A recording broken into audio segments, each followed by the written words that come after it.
Hello again and welcome to another Articulate Outburst podcast. I'm going through obviously what inspires us to write music, what we like to write music about, and it would be remiss of me not to point at politics.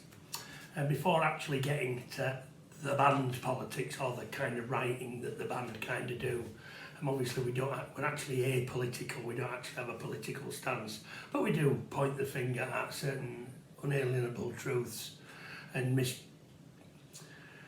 where contradiction is clear and where people don't have a tendency to see it, that's where you will find us, right there, picking that scab. Obviously, from an inspiration point of view, politicians come and go. I'm writing a song about that at the moment, but I'll come to that in another stream.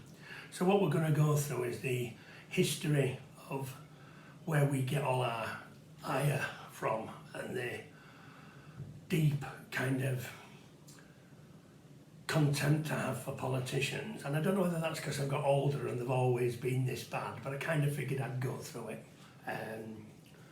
Just basically what I've known in living memory, and if I've forgotten any prime ministers in the scheme of things, then so be it. It's not that exact, but I'm just kind of giving you some ideas of who I kind of, and how I perceived history and what we've had since then. So obviously my earliest memory of a Prime Minister was Harold Wilson. Not so much because of Harold Wilson, but there was a comic and a mimic on TV called Mike Yarwood at the time, who used to do very, very good impressions. And that kind of woke me up to the fact that politicians should always have the fun poked at them. I think Wilson, in fairness, I think actually came on the Mike Yarwood show and they both did a bit of so he didn't take himself too seriously. And I don't think I was very, very knowledgeable on politics at that time, so you knew who these figures were. But you didn't really know what they stood for, and obviously as a child you don't really know what the economics of things are. But I think Wilson, from everything everybody ever tells me, although people might say his policies were misguided, I think he was true to who he said he was. I think he was a patriot, I think he was a straight-talking, no-nonsense kind of guy. I think it was pretty much part of the kind of where Labour were really bordering on kind of the far left of the party, and that's when the Tories were over here, Labour were over there, and the Liberals, well, it doesn't really matter about the Liberals, it's their bloody policies that are in place anyway. Both the Tories and Labour seem to steal the ideas of liberalism, and that's what's driven the country in my lifetime for quite some time, with a little bit of an exception from Thatcher maybe. So Harold Wilson then evolved into a James Callaghan, who I can barely remember. I think he was just only in office for a short period of time. Things like 3-day week seems to ring a bell. I remember power cuts in the 70s. Obviously as children we thought that was very exciting. And I think that then led in 1979 to Thatcher winning for the Conservatives. The one thing I can remember more than that, because again, I was only at middle school, John Smeaton, oddly enough. I remember that one of the guys in the playground, a guy called Darren Perkis, all I could hear was, Tories have won it, Tories have won it, and I didn't know what Tories were, I didn't know that were Conservatives, the first time I'd heard the word Tory. Tories have won it, Tories have won it. And then again, we're playing football in the kind of, in the playground. I know that she'd cancelled the milk that used to get delivered to primary schools. I think that there was a big concern there that Thatcher stole the kids' milk. But again, I've got to say I'm not an authority on the subject. Then I think the next thing that happened was the Falklands War. That was a big kind of, wow, dear me, this is a major problem.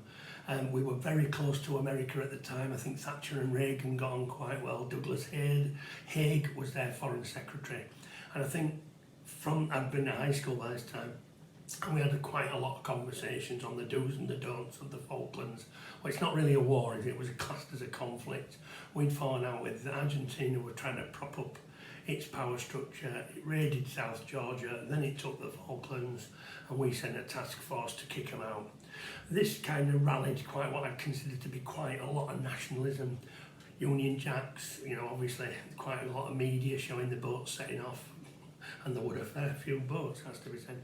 Obviously it was one of the wars that were covered by television. All the reporters were there.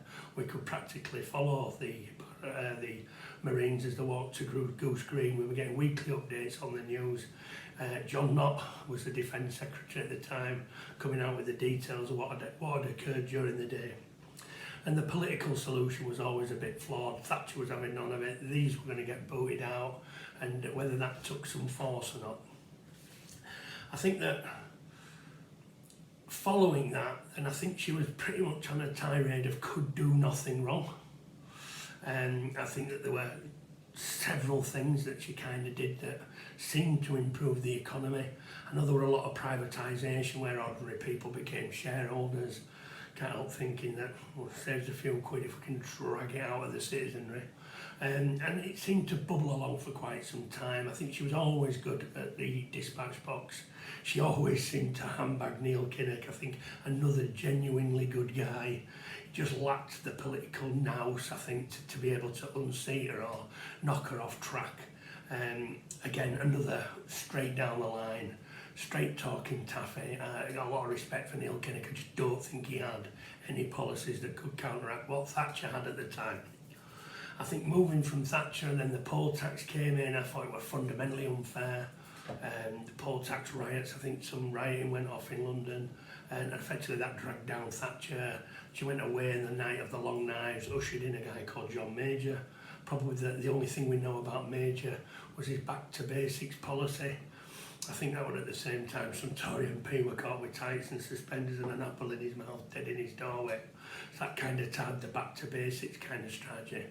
I think they've always had that in politics, where they've always said, no, it used to be better in the past, better in the past. I think there are certain elements of that, but it's kind of, you start to see the wheels going round when you're being talked down to, when you're kind of thinking, they think we're stupid, this lot, and perhaps it's because I were getting older and a little bit more kind of politically aware or just more wise. That then ushered in another mayor. I think Major won slightly, but then they were all out of ideas, and then that ushered in the Blair government. Now at the time, John Smith was obviously going to be leader. I think he died suddenly of a heart attack. It was all a bit of a shock. The two people in the hot seat then was Prescott and Blair. Obviously Blair won because he looked more approachable, he was thinner, slightly better looking. Prescott was more of a prize fighter, like a George Foreman guy coming in. And I think I might have actually voted for Blair. I think I might, because I'm not a great voter as a rule. I like to go to the polling stations because I think they notice if you don't go, and then if you deface your ballot or you make a mark on it, then that's up to you.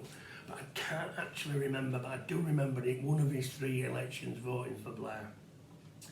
And I think that the 1990s was just a fantastic decade for music, for culture, for television, for film. I mean, absolutely everything happened in the 1990s, and I think it's been a gradual deterioration of culture ever since, but that's a separate stream and a separate discussion.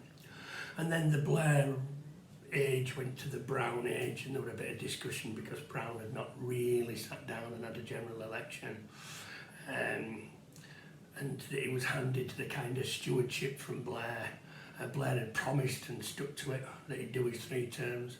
Obviously he's now gone on to be more powerful now than he's ever been. The Tony Blair Foundation, in bed with Bill Gates, covers the globe, probably the most powerful man on the planet, and rumour has it he's going to take over from Klaus Schwab at the WF at some point in the next few years.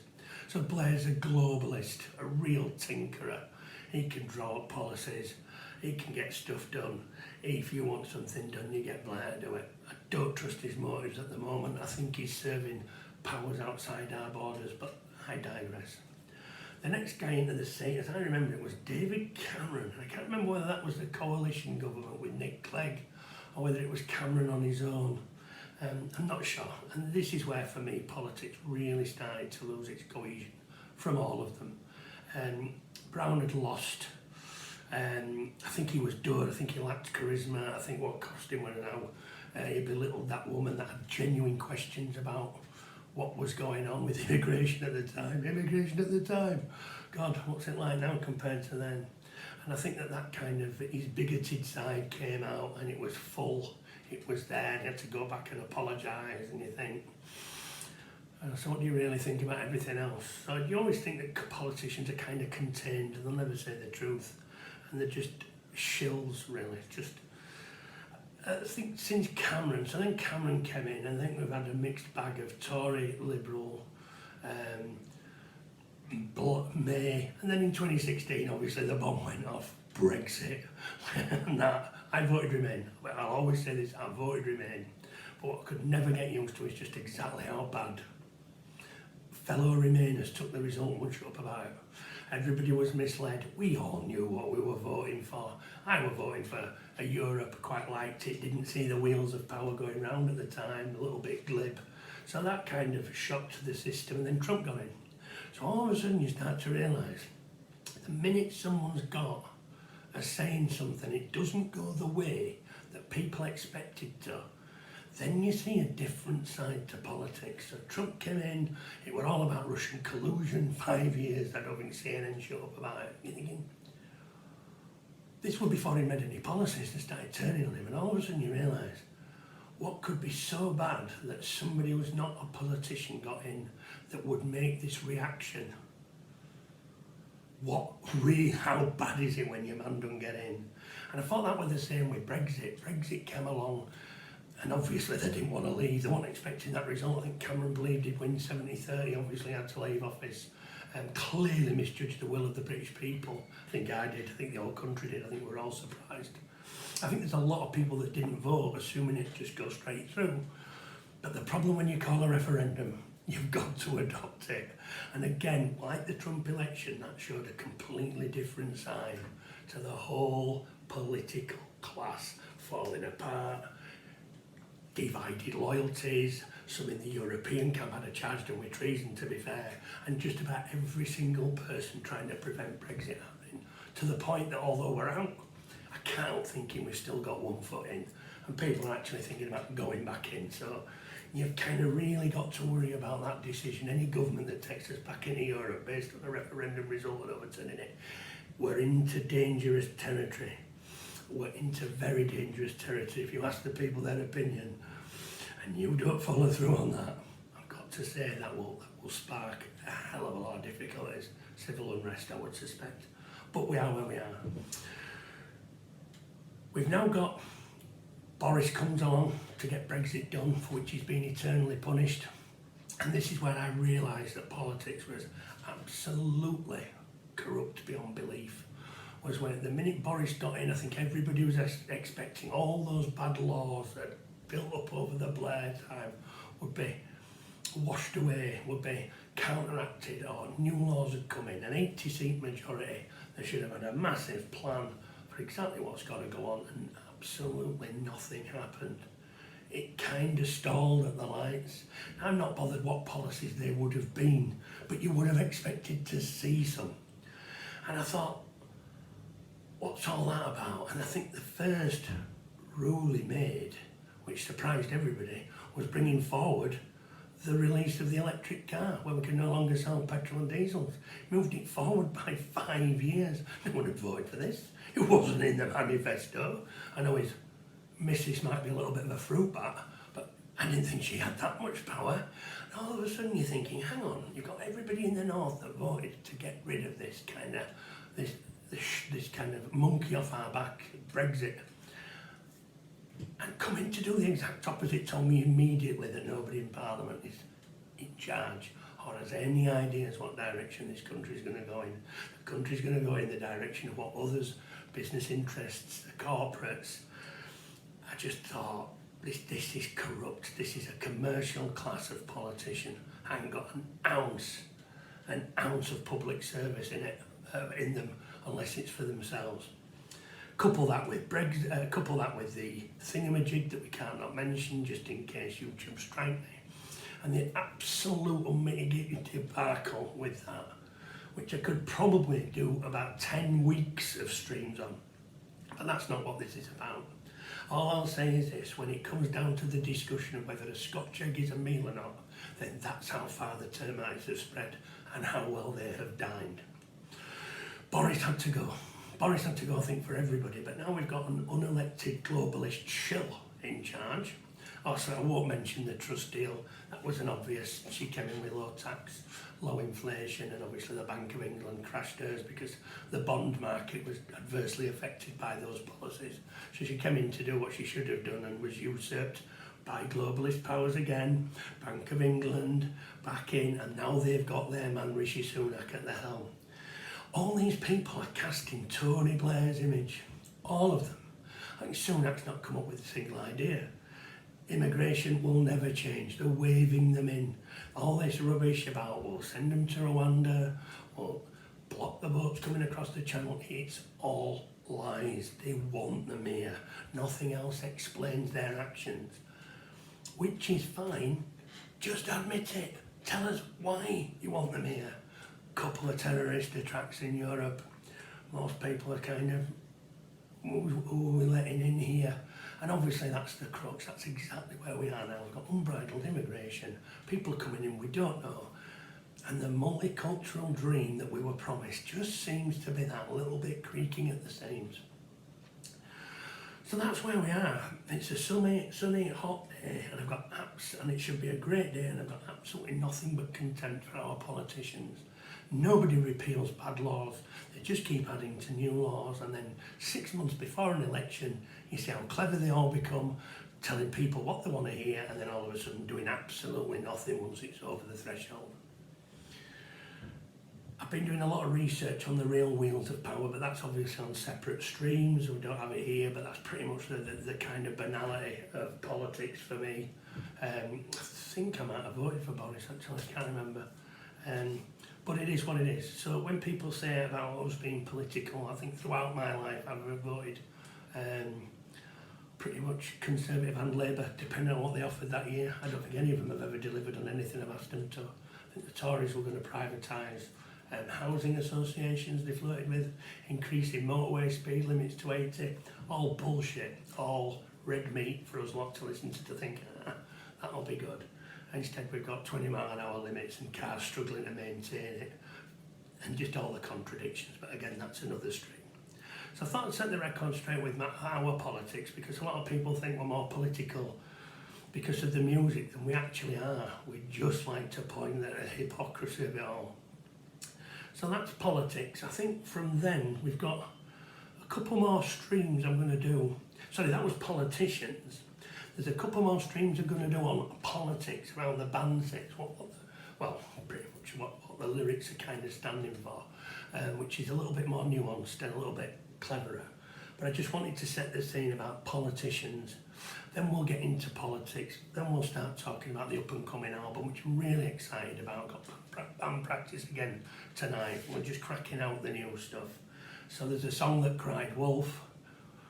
There's a couple more that we're working on. There's Sandstorm, there's 1984. These are a lot more mature songs than what you've perhaps listened to in the past. I look back at our earlier work and I'm incredibly proud of it, but I just feel that this is going to move into a different direction. So where most bands dread the second album, we're actually relishing it. So that's politicians for you. Thanks for giving me good order. Thanks for listening in, and I'll get back to you in the next one. A bit of housekeeping, if you could like and subscribe, ring the bell, share far and wide if you can. We're still getting those subscriber increases on YouTube, so thanks very much for that. It's always appreciated. We couldn't do all this without you, and I'll see you in the next one. Thank you.